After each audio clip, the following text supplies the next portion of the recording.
আসসালামু আলাইকুম। Hello everyone. আজকে আমি বানাবো তেলের পিঠা। তেলের পিঠা বানানোর জন্য এখানে আমি ময়দা নিয়ে নিয়েছি। আপনারা চাইলে চালের গুঁড়িও ব্যবহার করতে পারেন। আমি এখানে চালের গুঁড়ি ব্যবহার করছি না, ময়দাই দিচ্ছি। এখানে ১ চা চামচ দুধ নিয়েছি। এবার দুটো উপকরণ আমি একসাথে ভালোভাবে মিশিয়ে নিব।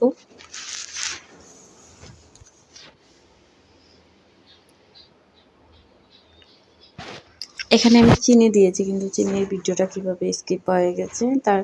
এখন আমি পানি দিয়ে দিলাম। চিনি আপনারা স্বাদ মতো দিতে পারেন। আমি চিনি দিয়েছি, কিন্তু ভিডিওটা এখানে কেটে গেছে। এবার পানি দিচ্ছি, অল্প অল্প করে পানি দিচ্ছি। বেশি পানি হয়ে গেলে পরে প্রবলেম হবে, তার জন্য একটু একটু করে পানি দিচ্ছি। ভালো করে ওটাকে মিশিয়ে নিচ্ছি। পানির পরিমাণটা বুঝে দিতে হবে। ভালো করে নাড়িয়ে নিচ্ছি। দেখুন আমার এটা কীরকম হয়েছে, এভাবে হতে হবে, নাহলে পিঠাগুলো ফুলবে না। আমার পিঠা রেডি হয়ে গেছে।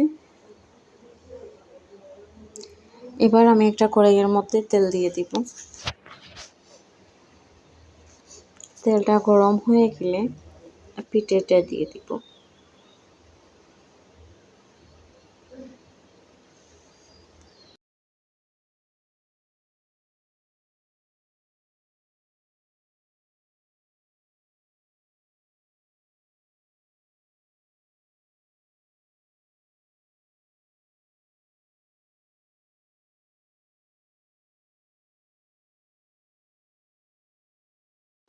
দেখুন আমার পিঠাটা কত ফুলেছে।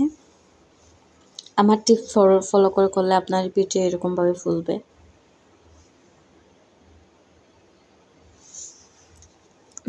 একইভাবে আমি আরেকটা পিঠা দিয়ে দিচ্ছি।